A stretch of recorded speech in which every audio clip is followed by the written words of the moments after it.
नमस्कार दोस्तों, प्रभात खबर की चुनावी चर्चा के कार्यक्रम में आपका स्वागत है।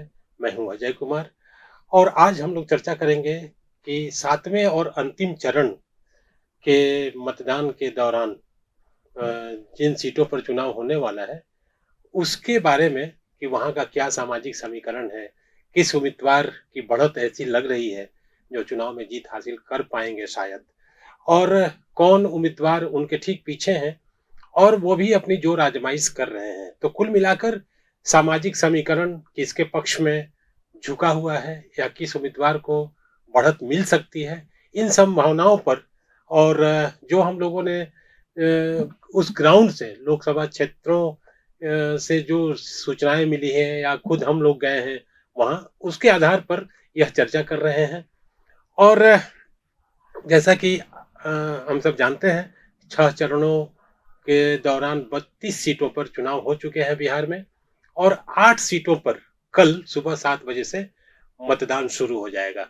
ये 8 सीटें हैं नालंदा, पटना साहिब, पाटलिपुत्र, आरा, बक्सर, सासाराम जो सुरक्षित है, काराकाट और जहानाबाद। इन 8 में से 3 ऐसी सीटें हैं जहां 2019 में जीते उम्मीदवारों की उम्मीदवारी 3 सीटों पर वहां अब इस चुनाव में नहीं रही। जैसे बक्सर में अश्वनी चौबे जीते थे पिछले चुनाव में, इस बार मिथिलेश तिवारी भाजपा के उम्मीदवार हैं। इसी तरह सासाराम में शिवेश राम को उतारा गया है भाजपा की ओर से। पिछले चुनाव में यहां से छेदी पासवान ने जीत दर्ज की थी और इसी तरह से हम देखें कि काराकाट की सीट जो जदयू ने जीत हासिल की थी पिछले चुनाव में, वहां से महाबली सिंह थे। इस बार वह सीट और उम्मीदवार दोनों बदल गए, सीट चली गई उपेंद्र कुशवाहा की पार्टी को, जो खुद वहां से चुनाव लड़ रहे हैं। ये वही सीट है जहां से भोजपुरी गायक और फिल्म स्टार पवन सिंह का मुकाबला है। यहाँ से भाकपा माले के राजा राम सिंह भी चुनाव लड़ रहे हैं। तो कुल मिलाकर इन 8 सीटों पर जो परिदृश्य है वो काफी रस्साकसी और टक्कर वाली सीटें मानी जा रही हैं। कौन जीत जाए, कौन हार जाए, इसके बारे में अनुमान लगाना भी मुश्किल होता जा रहा है। तो हम बात शुरू करते हैं नालंदा सीट से। हमारे साथ इस बातचीत में शामिल हैं हमारे सहयोगी मिथिलेश कुमार जी, वो हमारे साथ हैं। मिथिलेश जी, इन 8 सीटों में हम लोग चर्चा करते हैं नालंदा सीट को लेकर। नालंदा सीट पे चौथी बार एनडीए ने कौशलेंद्र कुमार को, जो जदयू के उम्मीदवार हैं, उनको चुनाव प्रत्याशी बनाया है। और वहां महागठबंधन ने जो पालीगंज, पटना जिला का पालीगंज इलाका है, विधानसभा क्षेत्र है, वहां के विधायक हैं डॉक्टर संदीप सौरभ, उनको महागठबंधन का भाकपा माले के उम्मीदवार हैं वो। तो वहां आमने सामने की टक्कर है और दोनों पक्षों से एक और एनडीए के पक्ष में मुख्यमंत्री ने नीतीश कुमार ने खुद कई सभाओं को संबोधित किया, रोड शो किया। तो महागठबंधन के पक्ष में तेजस्वी यादव, मुकेश सहनी और जो भाकपा माले के राष्ट्रीय महासचिव हैं दीपांकर भट्टाचार्य, उन लोगों ने भी कई सभाएं की। अब देखना यह है कि नालंदा में कल सुबह 7 बजे से जो वोटिंग शुरू होगी तो उसपे क्या असर दिखता है। चुनाव के पहले वहां मुख्यमंत्री नीतीश कुमार का जो रोड उनका शो भी गृह हुआ था जिला भी है, जी। वहां रोड शो हुआ और 2 दिनों तक उनका रोड शो हुआ। और ये कहते हैं कि उस संसदीय क्षेत्र के, नालंदा संसदीय क्षेत्र के तमाम हिस्सों में वह गए और उन्होंने वोटरों से अपील की कि कौशलेंद्र कुमार को वोट दें। उस इलाके का एक ये खास पहलू है कि चुनाव कोई भी लड़े, प्रत्याशी कोई भी हो, चाहे जॉर्ज फर्नांडिस हो या कौशलेंद्र कुमार हो, मुख्यमंत्री के चेहरे पे ही वो वोट गिरते हैं वहां। तो एक ये खास है, लेकिन इस बार मुकाबला टफ है। मुकाबला टफ होने का कारण वही सामाजिक जो आधार है। एक तो सामाजिक आधार है, जैसे महागठबंधन की जो सीटें हुई, सीटों का बंटवारा हुआ, कैंडिडेट का जो ऐलान हुआ, चयन हुआ, वो एक बड़ा फैक्टर है जिसमें उन्होंने सामाजिक समीकरण को अधिक से अधिक गोलबंद करने की कोशिश की। दूसरी ओर एनडीए के पक्ष में उनके जो नेताओं का दावा है कि जो 2019 में जो उनके कोर वोटर थे वो हमारे साथ इंटैक्ट है। तो ये एनडीए का दावा है। महागठबंधन ने अपनी ओर से कोशिश की है जो और अधिक वोट उनके कुनबे में जुड़े। अब हम चलते हैं पटना साहिब की सीट पर। यहाँ रविशंकर प्रसाद भाजपा के उम्मीदवार हैं, और कांग्रेस की ओर से अंशुल अभिजीत, जो लोकसभा की पूर्व अध्यक्ष रही मीरा कुमार, उनके पुत्र हैं, और वो पटना साहिब से कांग्रेस के प्रत्याशी हैं। मुख्यतः माना जा रहा है कि यहाँ भी मुकाबला आमने सामने का ही है। रविशंकर प्रसाद भाजपा की ओर से है और कांग्रेस से अंशुल अभिजीत। मिथिलेश जी।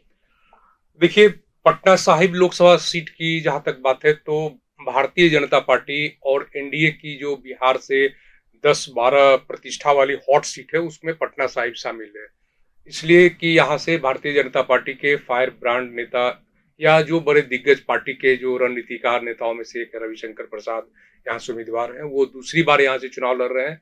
इसके पहले वो केंद्र में मंत्री भी थे। कांग्रेस ने उनको पटकनी देने के लिए या उनकी जीत का रास्ता रोकने के लिए अंशुल अभिजीत को मैदान में उतारा है। अंशुल अभिजीत का भी पॉलिटिकल बैकग्राउंड है। वो बाबू जगजीवन राम के नाती होते हैं, मीरा कुमार के बेटे होते हैं, और उनकी दादी सुमित्रा देवी जो बिहार की पहली महिला मंत्री भी रही है। तो इनका ये पॉलिटिकल बैकग्राउंड है। लेकिन एक ये उसका दूसरा पहलू भी है कि अंशुल अभिजीत का पटना से उतना नाता नहीं रहा है। ये दिल्ली वगैरह इनकी पढ़ाई अचानक चुनाव लड़ने आए हैं वो। तो ये तो अलग मुद्दा है, क्योंकि जो पक्ष और विपक्ष का वोट होता है वो चूंकि मुकाबला आमने सामने का है तो टक्कर अच्छी है। पाटलिपुत्रा को लेकर आपके पास क्या खबर है? पाटलिपुत्रा में हम स्थिति जो देख रहे हैं, रामकृपाल यादव जो भारतीय जनता पार्टी के उम्मीदवार हैं, पूर्व केंद्रीय मंत्री भी हैं। इस चुनाव में 3 पूर्व केंद्रीय मंत्री चुनाव में है। इस 8 सीटों पे एक रामकृपाल भी हैं, उसमें रामकृपाल यादव भी हैं, दूसरे रविशंकर प्रसाद हैं और तीसरे उपेंद्र कुशवाहा हैं। तो रामकृपाल यादव की तीसरी बार टक्कर जो है वो मीसा भारती, जो राज्यसभा की सदस्य हैं अभी और लालू प्रसाद जी की पुत्री है, तो उनसे मुकाबला होने जा रहा है। इस सीट पे एक खास ये है कि दोनों एक ही समुदाय यादव समुदाय से आते हैं। तो एक बड़ा जो कोर वोट है यादव सब मतदाताओं का, उसमें दोनों की दावेदारी है और कितना वो डिवीजन होता है वो हार जीत का फैसला डिसाइड करेगा। और दानापुर का जो शहरी मतदाता है वो भी एक फैक्टर है। तो इन दोनों को मिलाकर ही वहां हार जीत का फैसला होगा। 2014 की बात हो या 19 की बात हो, यहाँ मीसा भारती उस चुनाव में भी खड़ी थी। 2014 से पहले, ठीक चुनाव के पहले तक रामकृपाल यादव राजद के वरिष्ठ सदस्यों में से एक थे और टिकट को लेकर ही दोनों के बीच में विवाद हुआ। रामकृपाल यादव अचानक भारतीय जनता पार्टी के कैंप में पहुंचे और उनको उम्मीदवार घोषित कर दिया गया, टिकट मिल गया। इधर मीसा भारती भी अड़ी थी, मीसा भारती को राजद ने टिकट दिया। तो पिछले 3 चुनाव से 2014, 19 और 2024 में आमने सामने का मुकाबला रामकृपाल यादव और मीसा भारती में हो रही है। अब देखना होगा कि जो बाकी यादव समुदाय, जैसा कि आपका कहना है, यादव समुदाय के अलावा जो जातियां हैं, सवर्ण जातियां हैं, बड़ी संख्या में ईबीसी की संख्या है, जी जी, इनका रुझान किस उम्मीदवार के पक्ष में होता है? अगर इस वोट को एकीकृत जो भी उम्मीदवार अपने पक्ष में करने में कामयाब होंगे, उनको बढ़त मिलेगी, उनकी जीत की संभावना उतनी ही प्रबल और मजबूत होगी। अब हम चलते हैं आरा लोकसभा सीट पर चर्चा करते हैं। आरा में केंद्र सरकार के मंत्री आर.के. सिंह हैं और उनके मुकाबले यहाँ से सुदामा प्रसाद, जो भाकपा माले के उम्मीदवार हैं, उनको उतारा गया है, जो खुद विधायक भी हैं। भारतीय कम्युनिस्ट पार्टी, मार्क्सवादी लेनिन पार्टी, भाकपा माले के वो उम्मीदवार हैं सुदामा प्रसाद। भाकपा माले को महागठबंधन में जो 3 सीटें मिली हैं उसमें एक आरा भी है, एक काराकाट है और एक नालंदा है। तो आरा में मुकाबला बहुत ही कड़ा मुकाबला है, टफ है। हालांकि आर.के. सिंह तीसरी बार वो चुनाव जीतेंगे अगर जीतते हैं तो। 2014 में भी जब उन्होंने केंद्रीय ब्यूरोक्रेसी की नौकरी रिटायर होने के बाद पहली बार वो बने, वहां के सांसद उम्मीदवार बने, सांसद जीते भी। दूसरी बार भी उनका मुकाबला 2019 में भाकपा माले के उम्मीदवार राजू यादव से हुआ। हालांकि जीत का अंतर ज्यादा का रहा, लेकिन मुकाबला उस समय भी टफ था। इस बार चूंकि आमने सामने की लड़ाई है तो ज्यादा कॉन्टेस्ट टफ दिखता है। और सुदामा प्रसाद वहां के स्थानीय हैं, वहां के विधायक हैं, तरारी जो विधानसभा सीट है, और उनके पक्ष में आरजेडी, कांग्रेस, सीपीआई, एमएल, यहाँ तक कि राहुल गांधी की भी सभा हुई है। तो ये उनके पक्ष की बात है। अब मतदाताओं को देखना है कि कितना गोलबंद वो किसके पक्ष में खड़े होते हैं इस पे। भाजपा के शीर्ष नेतृत्व की भी वहां सभाएं हो जी चुकी जी, हैं। आसपास में कई अमित शाह की सभा हुई, राजनाथ सिंह की हुई, प्रधानमंत्री भी उस एरिया में गए, शाहाबाद तो में गए, शाहाबाद में हुरानाबाद। गए। जी। तो इसका असर वो चुनाव में दिखता है या नहीं दिखेगा, ये तो कल और एक 4 तारीख को पता चलेगा। लेकिन मुकाबला, आप किसी के हार और जीत को आप दरकिनार नहीं कर सकते हैं, ये स्थिति है। वो मुकाबला बिल्कुल। आमने सामने का है, मार्जिन पिछली बार के हार जीत से थोड़ा सा कम रहने की ये लगता संभावना है कि जो भी सामाजिक समीकरण को साध लेगा, उसकी राह आसान हो सकती है। जी बिल्कुल। बात भले ही विकास के मुद्दे पे शुरुआत हुई हो, लेकिन वोट अंततः बूथ पर जाते जाते वो जातिगत गोलबंदी जिसके पक्ष में होगी, अधिक से अधिक वो जीत का सेहरा बांधेगा। आरा से सटे और उत्तर प्रदेश की सीमा से भी सटा ये क्षेत्र है बक्सर। बक्सर लोकसभा सीट पर इस बार भाजपा ने पिछले चुनाव के विजेता अश्वनी चौबे को इस बार टिकट नहीं दिया और वहां से उतारे गए हैं मिथिलेश तिवारी, जो गोपालगंज के रहने वाले हैं और वहां से विधायक भी थे। वैकुंठपुर विधानसभा सीट से। बैकुंठपुर से वो विधायक थे, उनको बक्सर लाया गया है और यहाँ सुधाकर सिंह राजद के उम्मीदवार हैं, जो जगदानंद सिंह आरजेडी के प्रदेश अध्यक्ष उनके बेटे हैं और जो महागठबंधन की सरकार थी उसमें ये कृषि मंत्री भी थे। तो बक्सर में भी काफी ऐसा कहा जा रहा है कि मुकाबला काफी दिलचस्प है और टक्कर वहां बहुत ही मजबूत स्थिति में है। देखिए, बक्सर में जो स्थिति है वो है, दोनों उम्मीदवार जो एनडीए के उम्मीदवार हैं मिथिलेश तिवारी और जो आरजेडी के उम्मीदवार हैं महागठबंधन से सुधाकर सिंह, दोनों नए हैं उस इलाके के लिए। पहली बार नए इन द सेंस जो पहली बार बक्सर लोकसभा से वो उम्मीदवार बने हैं। बक्सर में अश्वनी चौबे को किनारे करके या उनको इनकी जगह मिथिलेश तिवारी को उम्मीदवार बनाया गया। 2019 में अश्वनी चौबे जीते थे और अपोजिशन में विपक्ष में सुधाकर सिंह के पिता जगदानंद सिंह उम्मीदवार थे। तो इस बार जगदानंद सिंह के बेटे को उम्मीदवारी दी गई है। मुकाबला वहां भी टफ है, लेकिन उसमें 3 उम्मीदवार ऐसे हैं जो अपनी पोजीशन बनाने के लिए वो चुनाव मैदान में है। जैसे आनंद मिश्रा, जो भारतीय पुलिस सेवा से नौकरी छोड़कर वो उम्मीदवार बतौर निर्दलीय हैं। ददन पहलवान, जो वहां से हर एक चुनाव में खड़े होते रहे हैं, वो भी निर्दलीय उम्मीदवार हैं। और बसपा ने एक अनिल सिंह को उतारा है चुनाव में। तो ये 3 उम्मीदवार इन दोनों से अलग हैं। लेकिन मुझे लगता है ऐसा कि मतदाता अब इतने जागरूक हो चुके हैं कि वो हार जीत के करीब पहुंचने वाले उम्मीदवार के ही पक्ष में खड़े होंगे। मैं किसी की उम्मीदवारी को दरकिनार नहीं कर रहा हूं, लेकिन जो स्थिति मुझे वहां दिख रही है वो मुकाबला भारतीय जनता पार्टी के उम्मीदवार और राष्ट्रीय जनता दल के उम्मीदवार के बीच ही होता दिख रहा है। अब ये है कि तीनों जो उम्मीदवार हैं, ददन पहलवान, आनंद असम मिश्रा, काडर के जो आईपीएस अधिकारी अधिकारी रहे, थे जी, आनंद मिश्र जी, और अनिल सिंह, जी, ये कितना वोट काट पाते हैं, अपने पक्ष में डालते हैं, अपने पक्ष में डाल पाते हैं। तो इनके वोट के हिसाब से उन दोनों उम्मीदवारों, मतलब मिथिलेश तिवारी और सुधाकर सिंह पर की सेहत पर फर्क पड़ सकता है। ऐसी बिल्कुल बिल्कुल फर्क पड़ेगा ही। अगर ददन यादव के पक्ष में जितने वोट पड़ेंगे वो राष्ट्रीय जनता दल को नुकसान करेगा और आनंद मिश्रा के पक्ष में जितने वोट आएंगे वो भारतीय जनता पार्टी को नुकसान करेगा, ये तो निश्चित है। बसपा चूंकि यूपी से सटा हुआ इलाका है, तो बसपा हार जीत के लिए नहीं, वो अपने वोट प्रतिशत के लिए, जैसा मेरा आकलन है, वो लड़ते तो सभी उम्मीदवार जीत के लिए ही है, लेकिन मेरा आकलन है कि वो वोट प्रतिशत, उनको जो भी वोट मिलेगा उनके राजनीतिक कद के लिए वो अच्छा होगा। सासाराम में जो दोनों उम्मीदवार हैं, सीवेश राम और मनोज कुमार, ये दोनों पहली बार लोकसभा का सासाराम की भी बक्सर जैसी ही स्थिति है। सासाराम का देश दुनिया में नाम इसलिए है कि वहां से बाबू जगजीवन राम कई बार चुनाव जीतते रहे वहां से, और मीरा कुमार, उनके बाद मीरा कुमार ने भी प्रतिनिधित्व किया। 2019 में छेदी पासवान जो भारतीय जनता पार्टी के टिकट से जीते और मीरा कुमार दूसरे नंबर पर रही। इस बार मीरा कुमार ने कांग्रेस आला कमान से कहा कि वो चुनाव नहीं लड़ना चाहती हैं, तो उनकी जगह मनोज कुमार को पार्टी ने प्रत्याशी बनाया और भारतीय जनता पार्टी ने सीवेश राम, जो पूर्व केंद्रीय मंत्री मुनीलाल जी के बेटे हैं, वो उनको उम्मीदवार बनाया। तो दोनों की उम्र के हिसाब से देखें तो करीब समान आसी पास के हैं, वो तकरीबन युवा हैं पिछले उम्मीदवारों की तुलना में, और वो कड़ी मेहनत भी उन दोनों ने किया है। वहां भी राष्ट्रीय नेताओं की सभाएं हुई है, तेजस्वी यादव वगैरह भी गए हैं। तो अब देखना है कि मतदाता किस, यहाँ जीते कोई भी पहली बार के ही वो सांसद होंगे। पहली बार लोकसभा में जी पहुंचेंगे। जी जी काराकाट सीट भी काफी चर्चा में है, काफी सुर्खियों में है, और इसका एक कारण तो ये है कि पवन सिंह, जी जो भोजपुरी के लोग गायक, भोजपुरी के गायक, हालांकि उनकी गायकी और उनके कंटेंट पर काफी सवाल भी उठता रहा है, तो वो उम्मीदवार हैं उपेंद्र कुशवाहा और राजा राम सिंह, जी। भाकपा माले के प्रत्याशी हैं। काराकाट को लेकर भी काफी चर्चा होती रही है।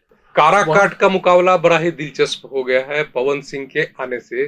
पवन सिंह को पहले भारतीय जनता पार्टी ने आसनसोल पश्चिम बंगाल की जो सीट है उससे उम्मीदवार बनाया था, लेकिन अचानक पवन सिंह ने उसे वापस कर दिया। अब उसके पीछे जो भी कारण रहा हो, और जब काराकाट के लिए नॉमिनेशन शुरू हुआ तो पहले तो उन्होंने पवन सिंह बतौर निर्दलीय आए और साथ में अपनी माताजी का भी नॉमिनेशन किया। हालांकि वो चुनावी जानकार बताते हैं तकनीकी कारणों से कि उनका नामांकन रिजेक्ट ना हो, इसलिए माताजी को बनाया गया। बाद में उन्होंने वापस भी ले लिया। अब भारतीय जनता पार्टी ने उनको अपनी पार्टी से भी निकाल दिया है। खबर यह है कि बहुत मनाने की कोशिश की गई, लेकिन पवन सिंह माने नहीं। अब है राष्ट्रीय लोक मोर्चा, जो इस बार एनडीए का पार्ट है। वो उपेंद्र कुशवाहा पूर्व केंद्रीय मंत्री उम्मीदवार हैं।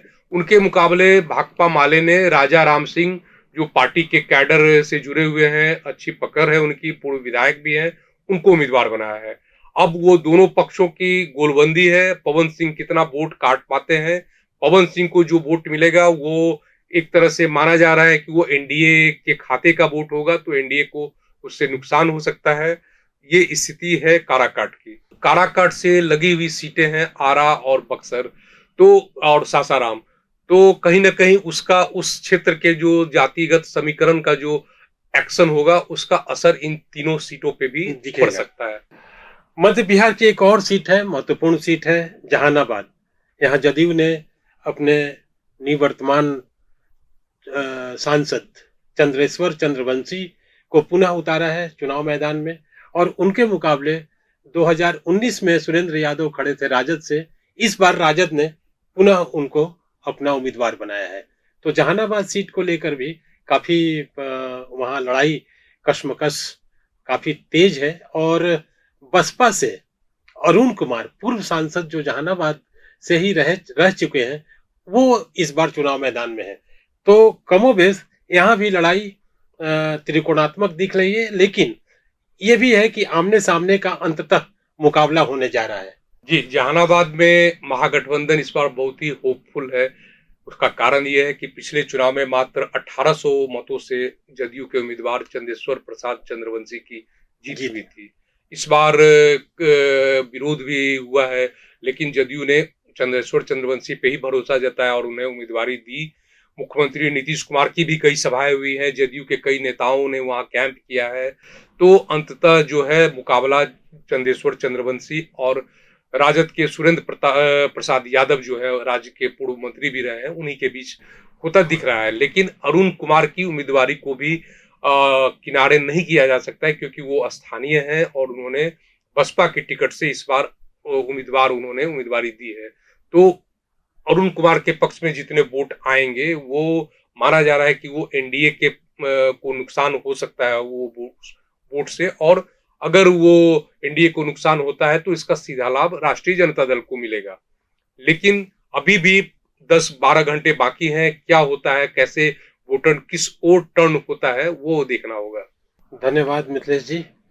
इन 8 सीटों पर जिसके बारे में हम लोग चर्चा कर रहे थे, पिछले चुनाव में सभी सीटों पर एनडीए की जीत हुई थी।